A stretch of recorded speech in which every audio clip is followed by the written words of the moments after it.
Bienvenidos de regreso, hermanos y hermanas.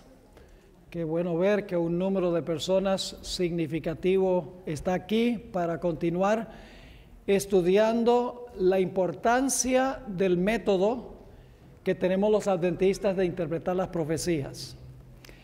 En nuestra última sesión estábamos hablando sobre los peligros del método futurista de estudiar las profecías. Y queremos ahora continuar con este tema específico. Para aquellos que tienen el manual, estamos en la página 80 y el título es "El futurismo esconde el tiempo para la aparición del anticristo". Ahora, según el concepto adventista, el anticristo se levantó de las sombras alrededor del año 476 después de Cristo, poco después de desintegrarse el Imperio Romano en 10 reinos. El cuerno pequeño, después que estaban completos los 10 reinos en el año 476, arrancó a 3 de los 10 cuernos, que fueron los érulos en el 493, los vándalos en el 534 y los ostrogodos en el año 538.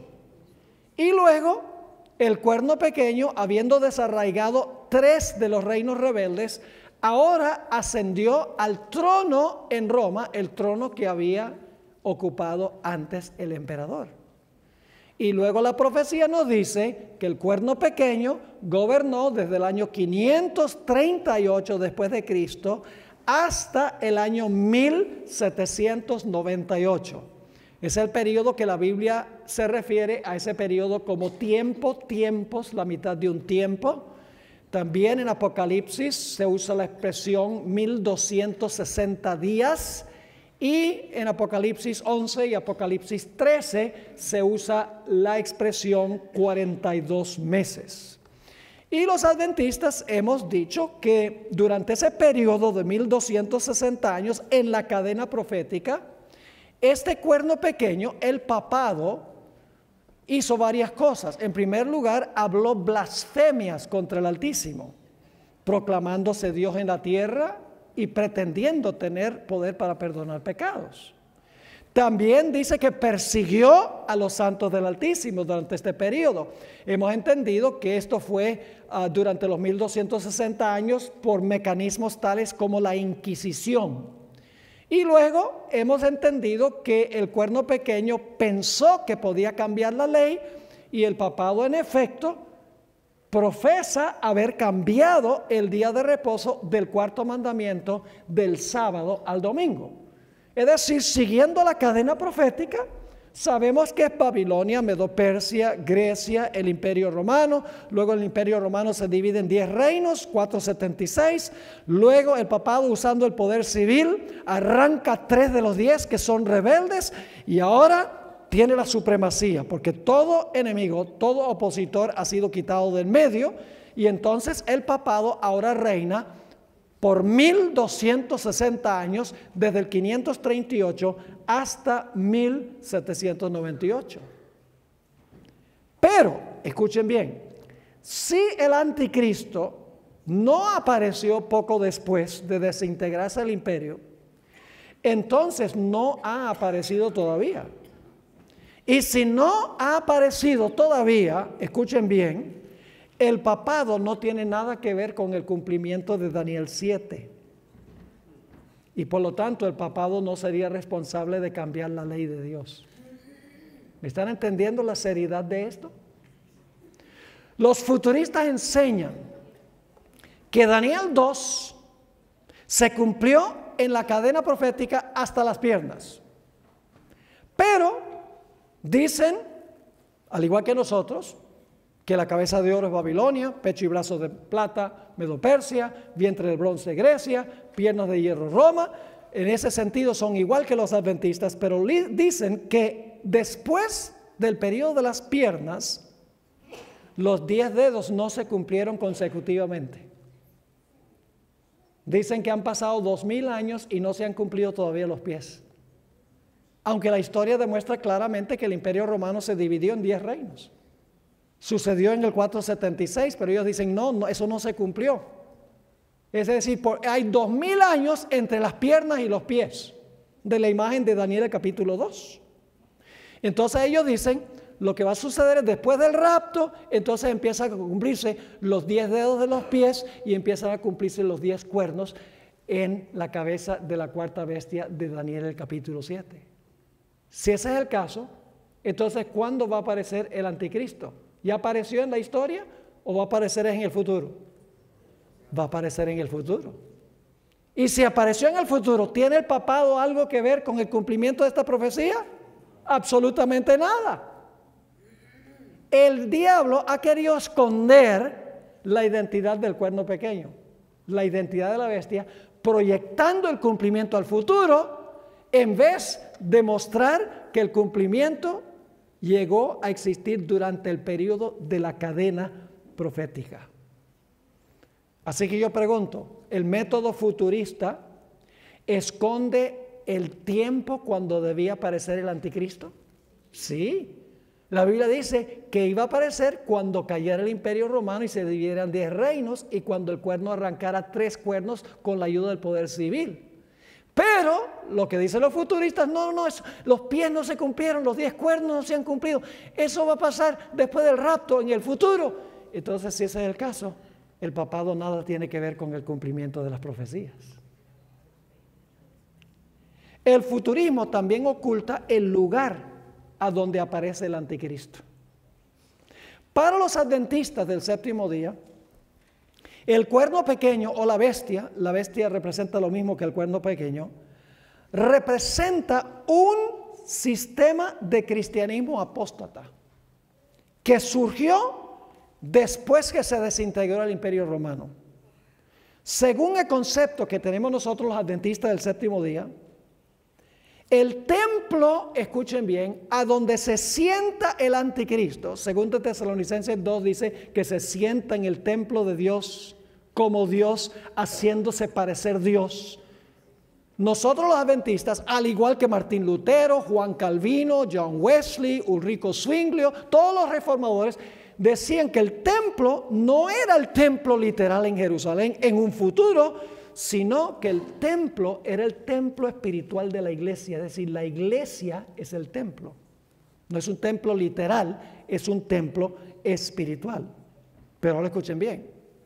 Si el anticristo, según el futurismo, se va a sentar literalmente en el templo literal judío, por 3 años y medio literales en el futuro, entonces la profecía del hombre de pecado de 2 Tesalonicenses 2 no se cumplió con Roma papal, que se sentó en la iglesia, sino que se va a cumplir en Jerusalén, en el futuro.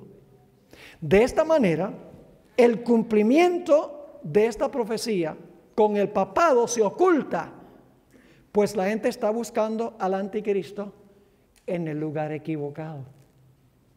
¿Están entendiendo este punto? ¿A dónde buscan los protestantes hoy en día el anticristo? Dicen, el anticristo está en Roma. No. Los protestantes se están uniendo con Roma.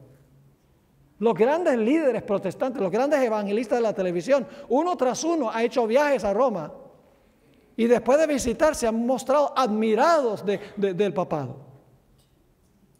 Rick Warren, quien escribió el libro La Iglesia con Propósito, y entre otros libros que muchos adventistas inclusive han usado, él dice que tal vez los protestantes y los católicos deben unirse a base de los puntos de doctrina que tienen en común, exactamente lo que dice el Espíritu de Profecía.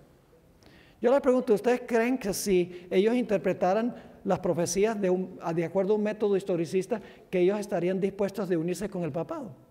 Ni se lo crean. Si ellos entendieran que el templo es la iglesia, el templo espiritual, la iglesia, y no un templo futuro que se va a levantar en Jerusalén, ellos no harían ningún viaje a Roma, porque reconocerían que en Roma está la sede del anticristo. Otro punto. El futurismo oculta la manera en que aparecerá el anticristo. Noten que estamos diciendo, el futurismo oculta el tiempo cuando va a aparecer, oculta el lugar a donde va a aparecer y oculta también la manera en que se va a manifestar.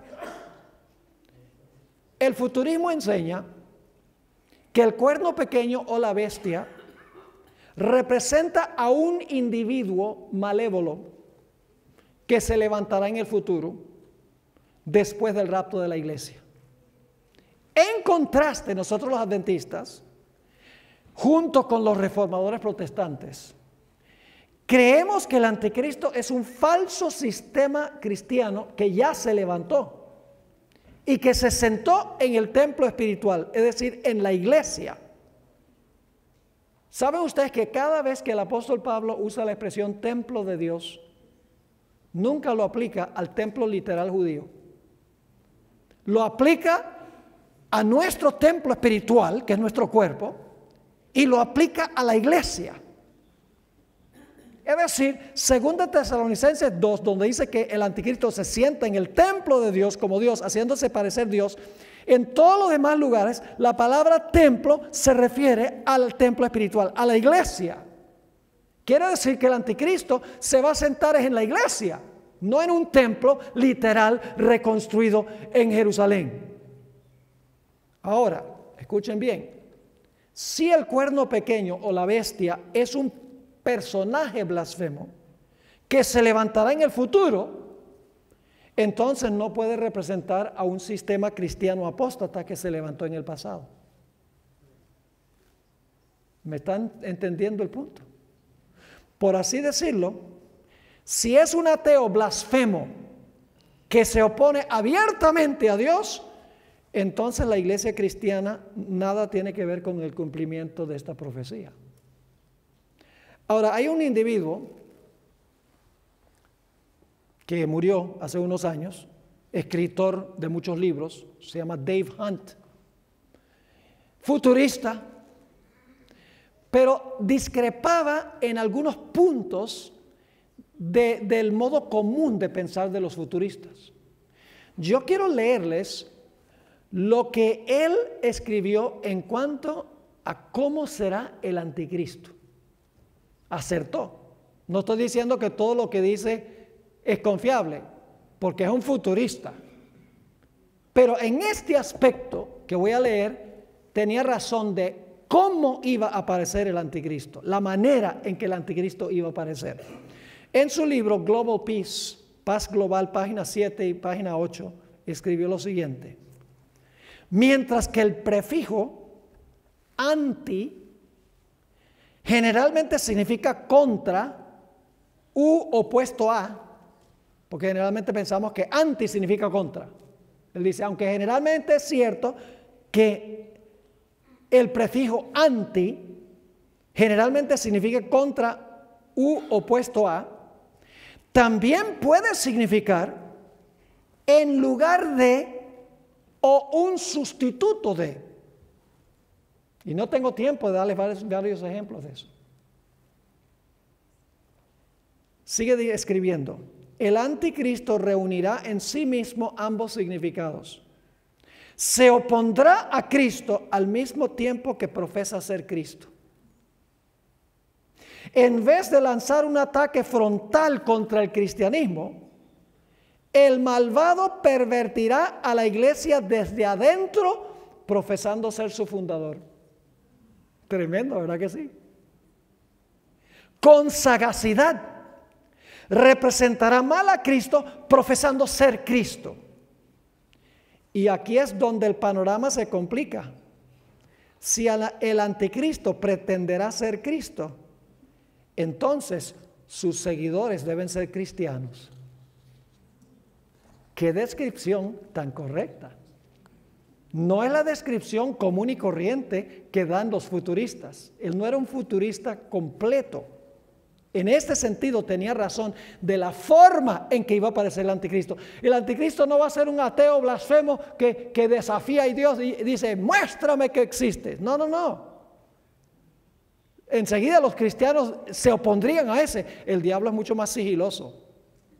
mucho más capcioso. Para engañar a los cristianos tiene que ser un individuo que profesa representar a Cristo mientras que en verdad se opone a Cristo. Y por eso los adventistas hemos dicho que el obispo de Roma y su sistema son representados por el cuerno pequeño y la bestia. Es un sistema dentro de la iglesia, la manera en que aparece. Siguiente punto. El futurismo esconde quiénes son los oponentes en el conflicto final. Los adventistas, hermanos y hermanas, creemos que los enemigos del pueblo de Dios al final de la historia son el dragón, la bestia y el falso profeta. Y bíblicamente hemos demostrado que el dragón representa a Satanás obrando por medio de los poderes civiles del mundo. La bestia representa el papado. Y el falso profeta representa el protestantismo apóstata, especialmente como se encuentra manifestado en los Estados Unidos de América. Y hemos visto que el conflicto final es entre estos tres poderes, los poderes civiles del mundo, el protestantismo apóstata, la iglesia romana y el pueblo de Dios que guarda los mandamientos de Dios, que recibe el sello de Dios, que es el sábado como día de reposo. Es decir, la guerra final es entre estos tres poderes y el remanente fiel que guarda los mandamientos de Dios, incluyendo el sábado. ¿Cómo entienden los futuristas el conflicto final? Según ellos, la batalla final será entre los judíos y los árabes y musulmanes aliados con los rusos contra los judíos literales. Si esto fuera cierto, entonces el papado y el protestantismo apóstata no tendrían nada que ver con el cumplimiento de las profecías. Es decir, para ellos la batalla final es antisemítica contra los judíos, primordialmente por parte de los musulmanes, los árabes, unidos con los rusos para atacar a los judíos literales. Pero la Biblia dice que el conflicto final, Satanás se enoja, es contra los que guardan los mandamientos de Dios. El testimonio de Jesucristo. Los que tienen el sello de Dios. Ese es el punto de contención. Así que el futurismo esconde el verdadero motivo de la batalla y quiénes son los dos batallones en la batalla final. Es importante saber usar el método correcto de interpretar la profecía. Oh, hermanos y hermanas, es de vital importancia. Pero todavía hay más puntos que tenemos que cubrir. El futurismo oculta, y esto lo mencioné brevemente, no solamente oculta, como mencionamos, los dos batallones en el tiempo final. ¿Cuáles son los dos batallones? El dragón, la bestia y el falso profeta, ¿contra quiénes? Contra el pueblo, el remanente fiel de Dios, que guarda sus mandamientos, tiene el espíritu de profecía y tiene el sello de Dios en su frente, que guarda el santo sábado. Son los dos batallones. Pero el futurismo también esconde el motivo de la batalla final. Y esto ya lo mencioné, pero lo voy a mencionar de nuevo.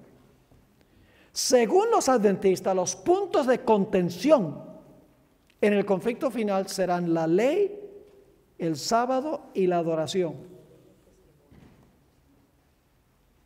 Es decir, la guerra no va a ser una guerra de un enemigo externo contra la iglesia, sino que va a ser un enemigo que se levanta dentro de la iglesia para perseguir a los fieles de Jesús.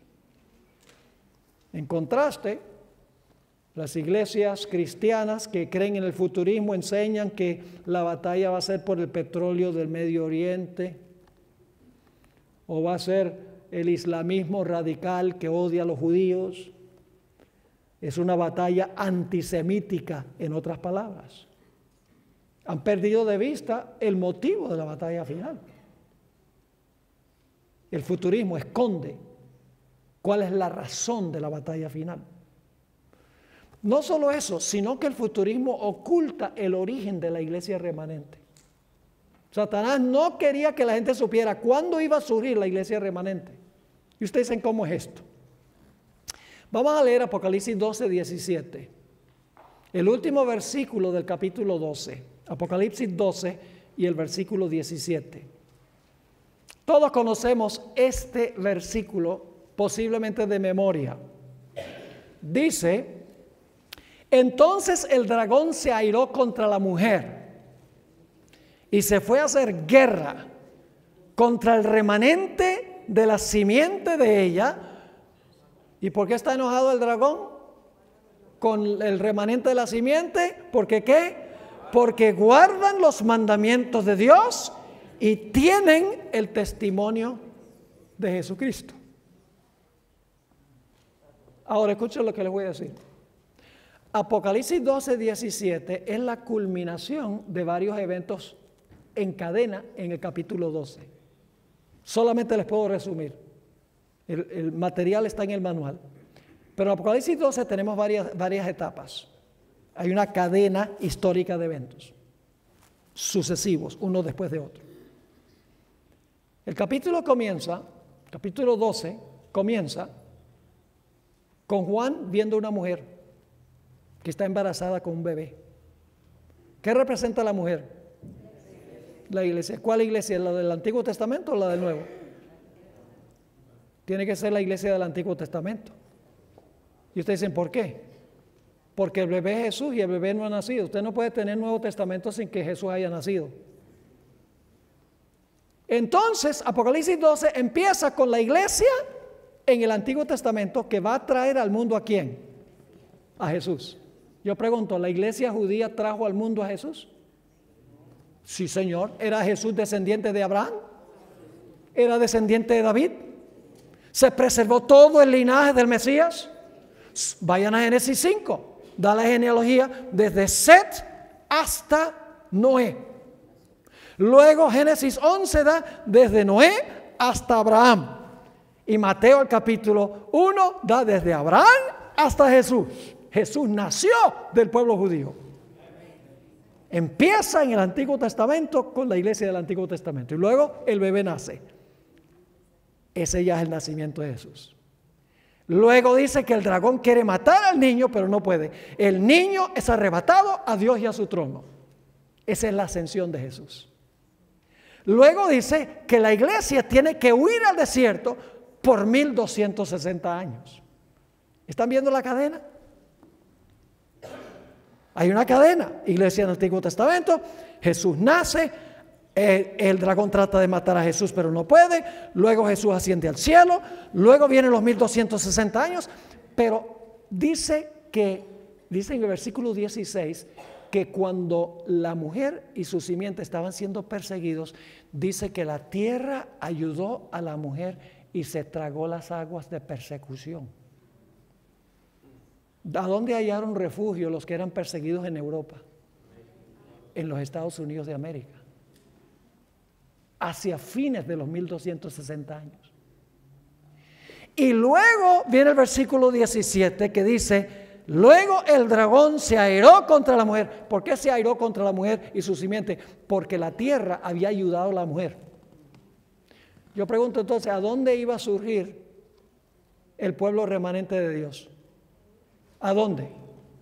En la tierra. ¿Qué país es ese? En los Estados Unidos. Tenía que aparecer hacia fines de ¿cuándo? De los 1260 años. Tenía la iglesia verdadera que aparecer hacia el fin de los 1260 años en los Estados Unidos y tenía que tener dos características. ¿Guarda los 9 mandamientos de Dios?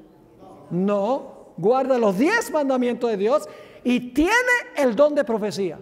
¿Cuántas iglesias en el mundo cuadran con esas características? Se levanta poco, se levanta en los Estados Unidos alrededor del final de los 1260 años, que dice que se debe guardar toda la ley de Dios, incluyendo el sábado, y que tiene el don de profecía.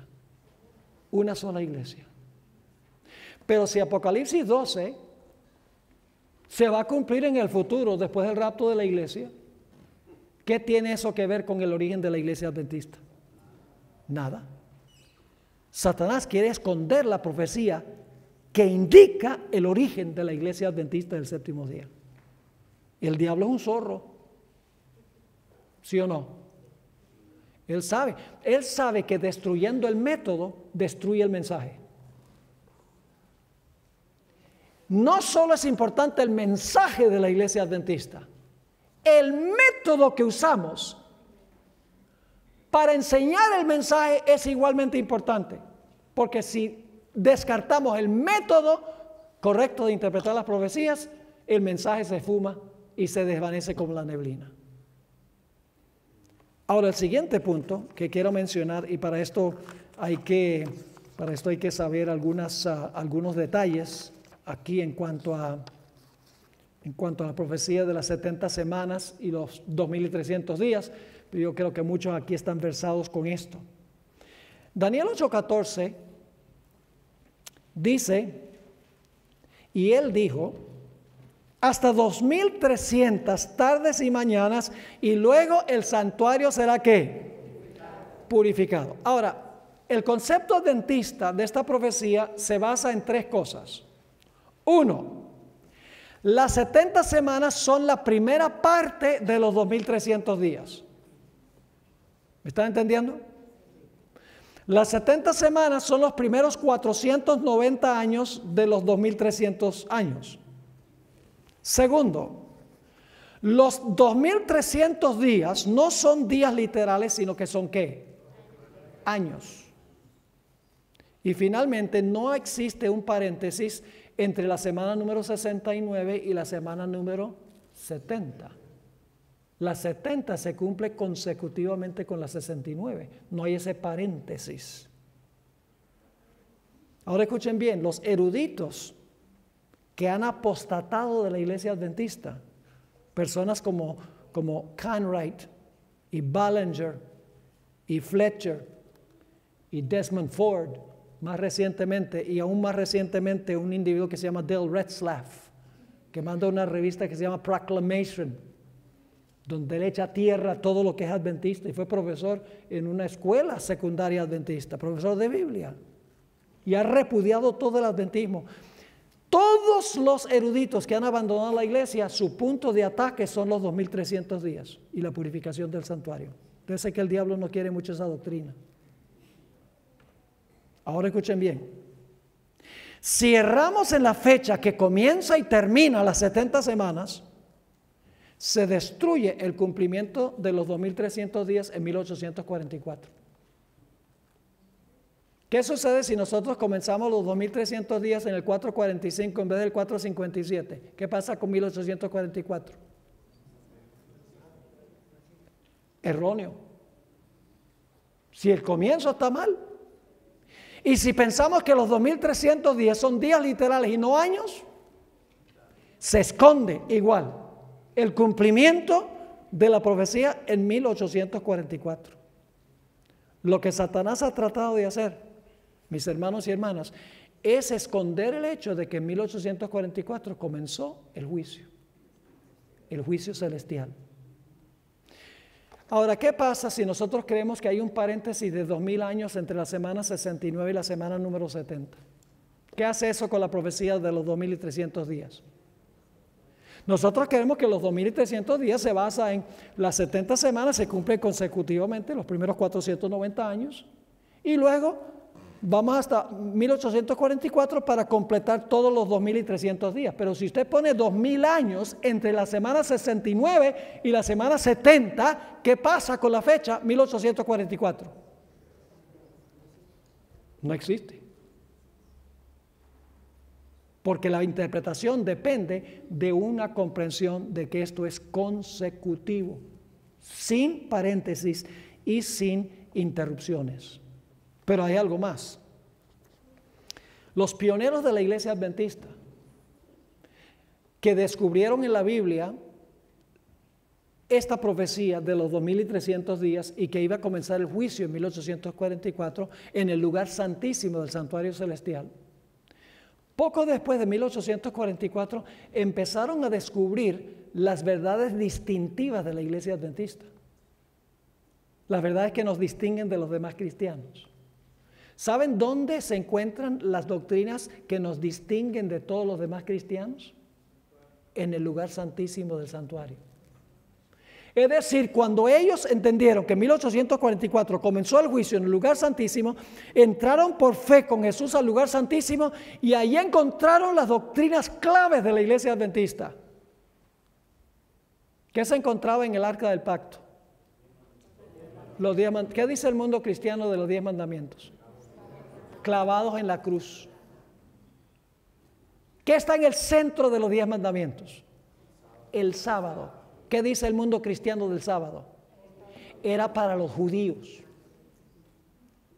Se encontraba un pote de maná. Dios quiso enseñar el sábado con el maná, pero también quiso enseñar la reforma pro salud.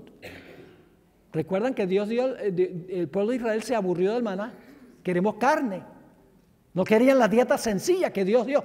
¿Qué dice el mundo cristiano en cuanto a ciertas cosas que no debemos comer? Dicen, la oración santifica el chancho.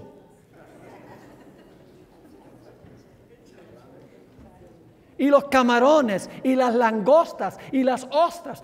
Lo que la Biblia prohibía ya no está prohibido, porque la cruz de Cristo eliminó todo. Es decir, la fisiología, lo que antes hacía daño, ahora no hace daño. Y yo podría decir algo de la iglesia adventista también. Hoy muchos adventistas toman café. Están enviciados con el café. Debe ser que el café se convirtió. ¿El café hacía daño? Sí, ¿el café todavía hace daño?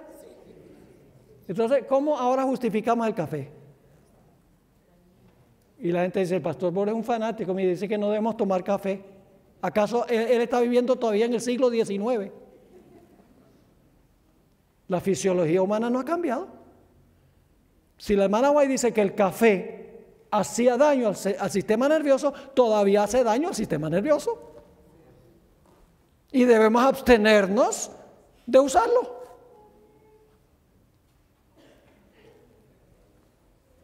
¿Saben qué otra verdad distintiva encontramos en el lugar santísimo? La idea del comienzo del juicio y el estado de los muertos. ¿Qué creen los cristianos en cuanto a cuándo una persona es juzgada? Según el mundo cristiano, ¿cuándo es que una persona es juzgada? Cuando se muere. Si la persona fue buena, ¿para dónde va? Para el cielo.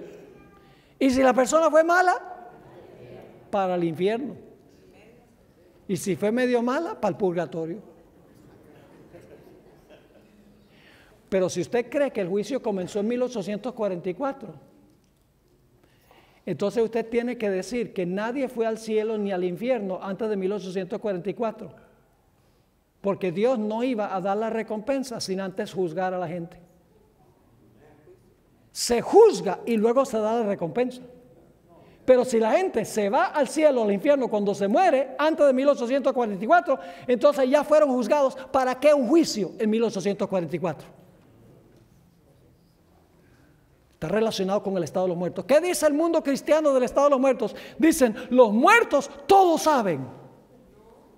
Eso dice el mundo cristiano. Pero la iglesia adventista dice, los muertos nada saben. Es decir, en 1844, no solamente Satanás quiere esconder que ahí comenzó el juicio, sino que quiere esconder las verdades del lugar santísimo que los pioneros descubrieron cuando entraron en 1844 al lugar santísimo. ¿Satanás odia el mensaje adventista? Óigame, hermano, odia el mensaje adventista y hace todo lo posible por repudiarlo. Después de 1844 fue que el método historicista prácticamente desapareció en el mundo protestante. Quiero leerles un par de citas aquí. Uno escrito por Richard Kyle en su libro The Last Days Are Here Again. Es un libro en inglés, no está en español, yo lo traduje esta cita. Él fue por mucho tiempo futurista. Fue miembro de un grupo que se llamaba los Hermanos de Plymouth, the Plymouth Brethren, súper futuristas, fundados por John Nelson Darby, uno de los fundadores del futurismo. Y él escribió lo siguiente: A pesar de su visibilidad, el movimiento milerita ha tenido poca influencia sobre el pensamiento escatológico en tiempos posteriores. Es decir, el milerismo ya no tiene ningún impacto sobre el protestantismo. Pero luego dice, pero sí tuvo tres efectos de largo plazo. El milerismo, es decir, el movimiento de Guillermo Miller, los que proclamaron 1844, dice, hubo tres efectos a largo plazo. Uno, el milenismo dio a luz a la Iglesia Adventista del Séptimo Día. Dos, desacreditó el premilenismo historicista. Es decir, el chasco, ya dijeron, nos deshacemos del principio día por año, nos deshacemos del historicismo. Desapareció el milenismo, el premilenismo historicista, causando que desapareciera casi totalmente después de 1844. Es decir, el historicismo, dice él, desapareció después de 1844.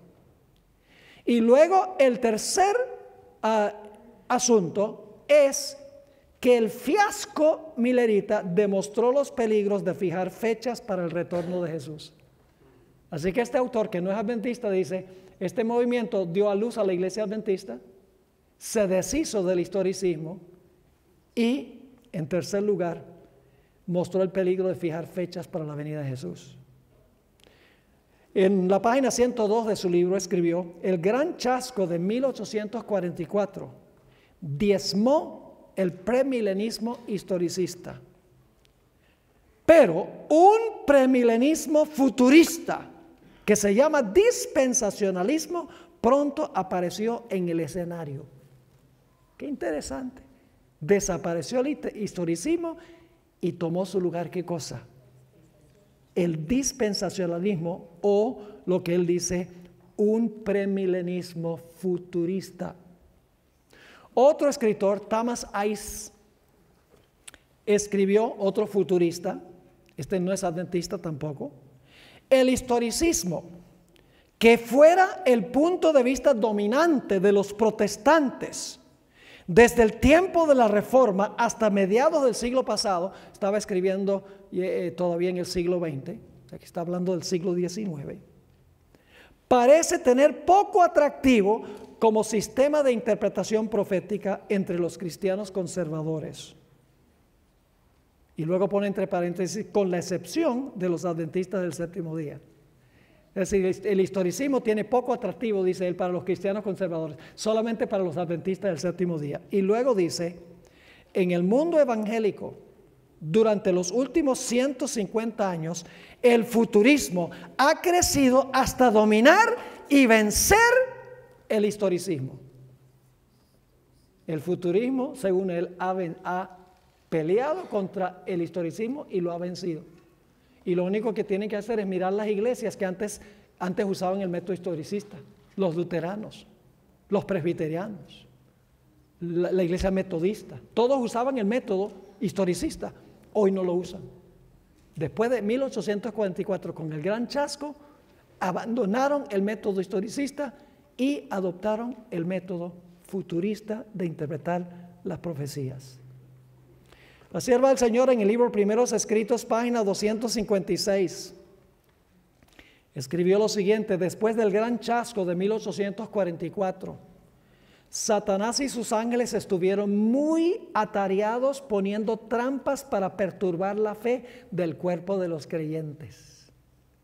Afectó la mente de personas que habían tenido experiencia en los mensajes y que aparentaban humildad. Algunos señalaban como futuro el cumplimiento de los mensajes del primer ángel y del segundo, mientras que los otros lo asignaban a un tiempo lejano en el pasado y declaraban que ya habían sido cumplidos. ¿Están captando? Después de 1844, no, los mensajes son futuros, no, los mensajes son pasados. Sigue escribiendo. Estos adquirieron influencia sobre la mente de los inexpertos y perturbaron su fe. Algunos escudriñaban la Biblia para fortalecer su fe en forma independiente del cuerpo de creyentes. Satanás se regocijaba de todo esto porque sabía que a aquellos que se separasen del ancla podría afectarlos mediante diferentes errores y moverlos de aquí para allá por diversos vientos de doctrina. Muchos de los que habían dirigido la proclamación del primer mensaje y del segundo los negaban ahora, y en todo el cuerpo había división y confusión. Ella también captó que algo sucedió después de 1844, aún dentro del movimiento adventista. Otro punto, otro peligro del futurismo, es que le da a la gente un falso sentido de seguridad. Y ustedes dicen, ¿cómo es eso? ¿Saben lo que ellos dicen? Bueno, si yo no alcanzo a irme en el rapto, me puedo convertir durante la tribulación. Y si por algún motivo no me alcanzo a salvar en la tribulación, entonces me puedo convertir durante los 1000 años. Y no solo eso, escuchen bien. Si Apocalipsis 4 al 19 se cumplen en el futuro, después del rapto, ¿para qué estudiamos eso? El diablo está diciendo, eso no se aplica a ti. Eso se aplica a los judíos. Tú no tienes que estudiar eso, porque eso se aplica a ellos después del rapto. Es decir, si todo eso se cumple en el futuro, ¿para qué estudiarlo ahora? No tiene nada que ver con nosotros, según ese concepto. Siguiente punto es muy importante. El futurismo oculta la necesidad de prepararse para la tribulación. ¿Qué dije yo? ¿El futurismo oculta qué? La necesidad de prepararse para la tribulación. Los futuristas no creen que van a pasar por la tribulación. ¿Se van a preparar para pasar por una tribulación donde ellos no creen que van a pasar por eso? No. ¿Usted se prepararía para un tsunami en Hesperia?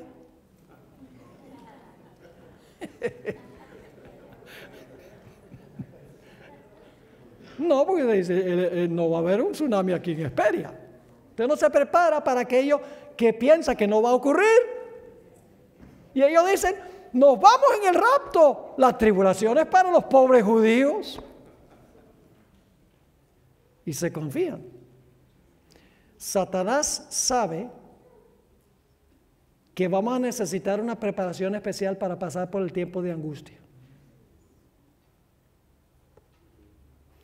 Él sabe que este va a ser el peor periodo en la historia del planeta Tierra y que el pueblo de Dios va a necesitar una fe perseverante e inquebrantable. Por eso Satanás ha convencido al mundo protestante de que no van a estar aquí. Y si no piensan que van a estar aquí, no van a tomar medidas. ¿Para qué? Para preparar una fe que pueda pasar por ese periodo. Lamentablemente, los cristianos de hoy en día se han vuelto complacientes. Su vida de confort y facilidad los ha convertido en creyentes espiritualmente flojos e indolentes. En una sociedad que está acostumbrada a la gratificación inmediata. Se acostumbran a una vida fácil y cómoda y la gente no está dispuesta a tolerar ni un poquito de sufrimiento ni dolor.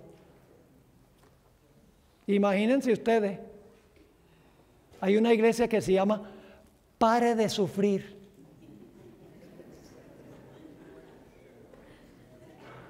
Echen dinero para acá y paren de sufrir. Porque Dios no quiere que tú nunca sufras, que nunca tengas dolor. Entonces Dios va a tener que pedirle perdón a Job. Y va a tener que pedirle perdón a los mártires que murieron por estar firmes en su fe.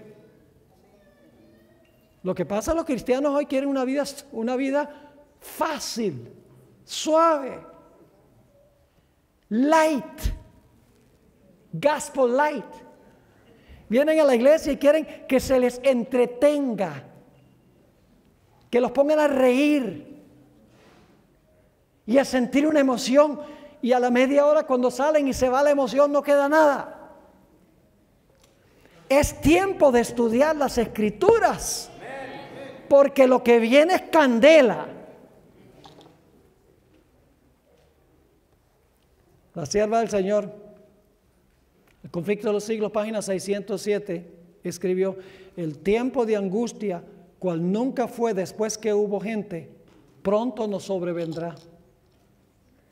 Y para entonces necesitaremos tener una experiencia que hoy por hoy no poseemos y que muchos no pueden lograr debido a su indolencia. Y luego dice: sucede muchas veces que los peligros que se esperan no resultan tan grandes como uno se los había imaginado, pero este no es el caso respecto de la crisis que nos espera. La imaginación más fecunda no puede alcanzar a abarcar la magnitud de tan dolorosa prueba. En aquel tiempo de tribulación, cada alma deberá sostenerse por sí sola ante Dios. Y en la página 606, ella escribió: los tiempos de apuro. No es la mejor traducción, en inglés es la palabra distress. Los tiempos de apuro y angustia que nos esperan requieren una fe capaz de soportar el cansancio, la demora y el hambre. Una fe que no desmaye, aunque sea severamente probada. El tiempo de gracia, eso es ahora, les es concedido a todos a fin de que se preparen para aquel tiempo. Pero Satanás le dice a los futuristas: you're not going to be here. No van a estar aquí. Se van en el rapto. Ese tiempo de angustia es para los judíos. Como si no han sufrido suficiente ya.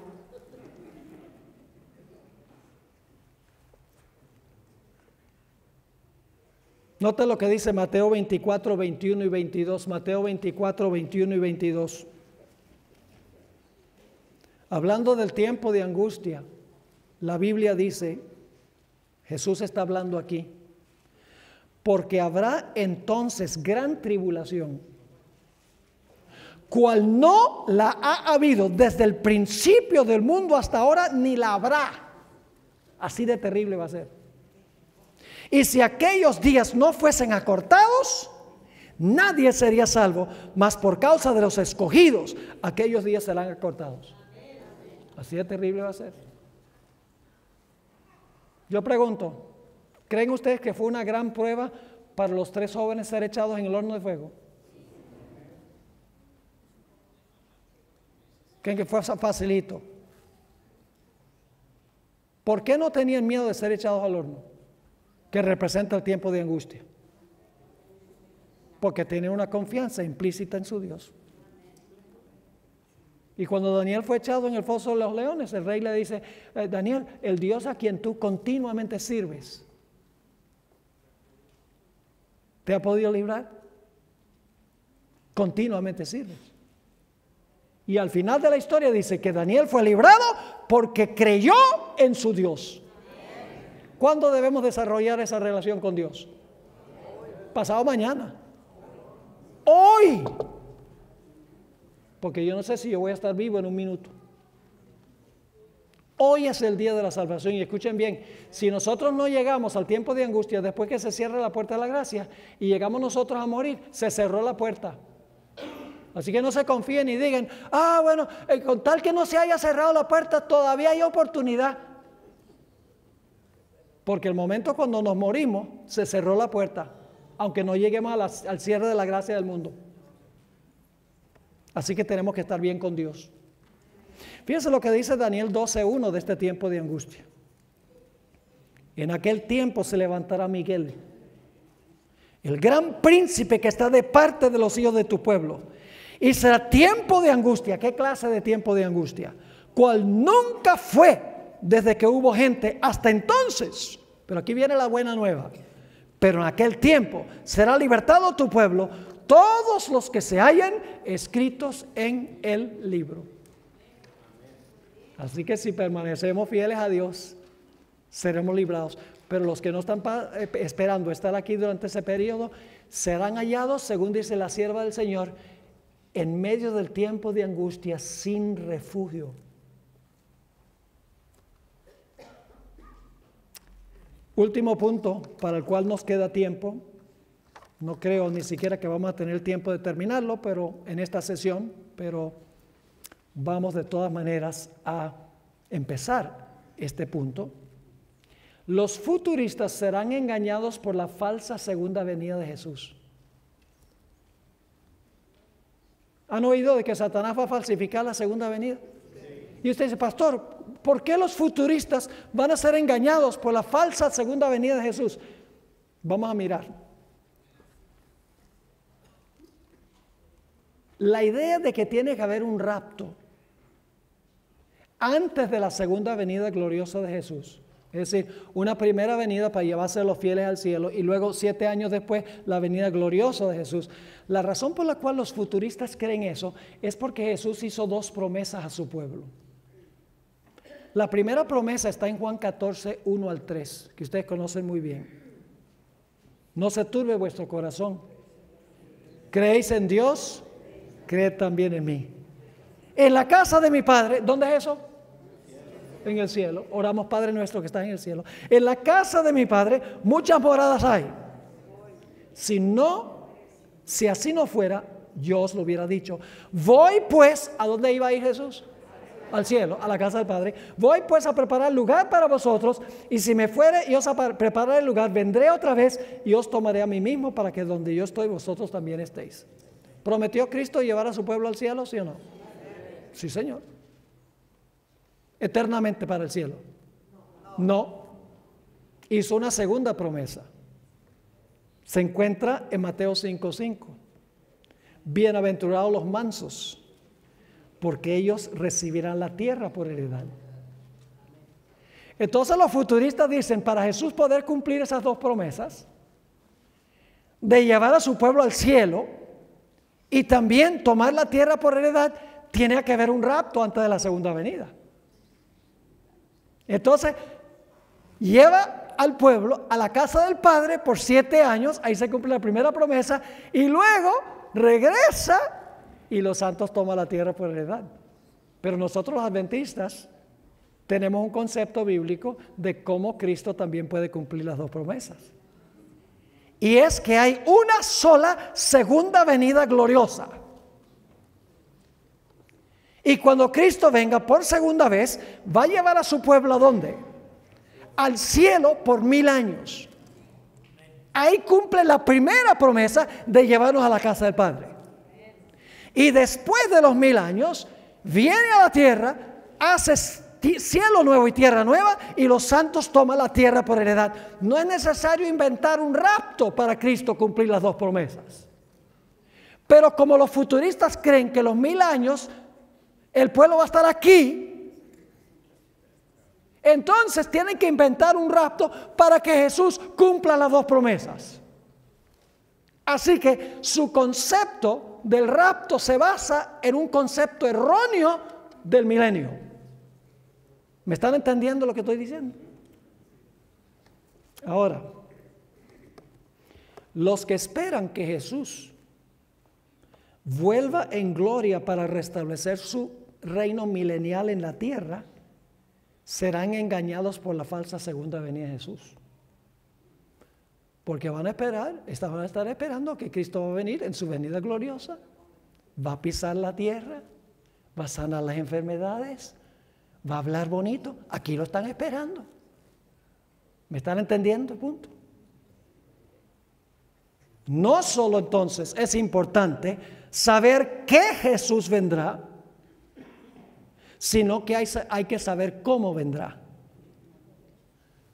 Jesús advirtió en cuanto a los peligros de no saber, de esperar que Jesús viniera a caminar en esta tierra. En Mateo 24, 26 y 27, así que si os dijeren, mirad, está en el desierto, no salgáis.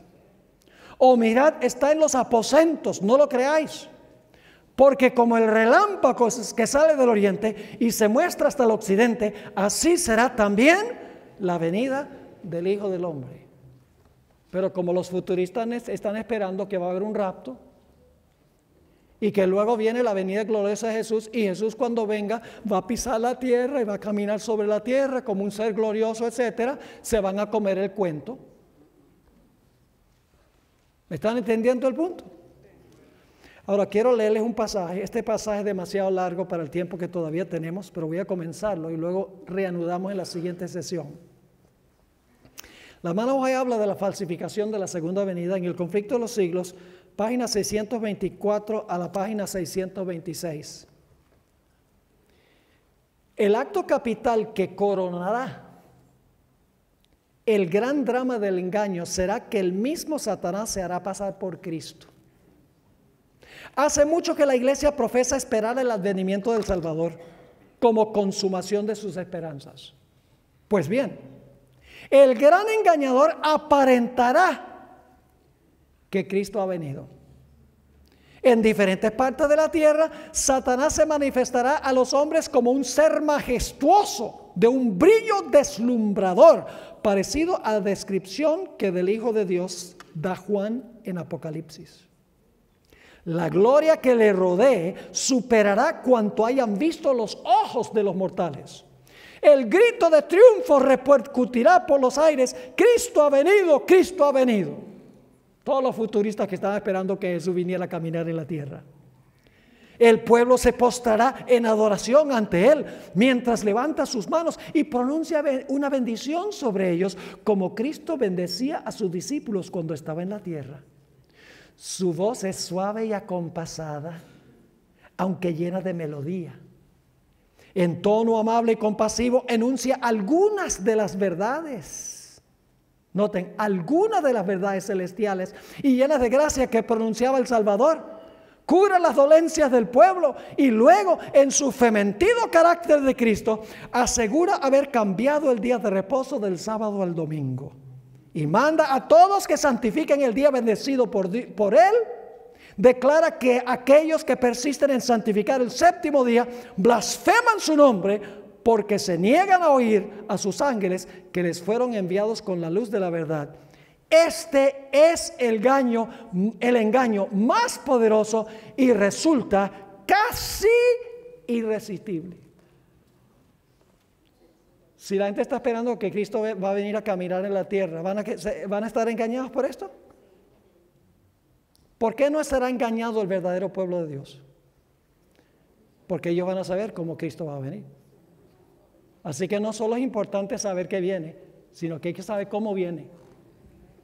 La doctrina de su venida es importante y eso estudiaremos en nuestro próximo periodo.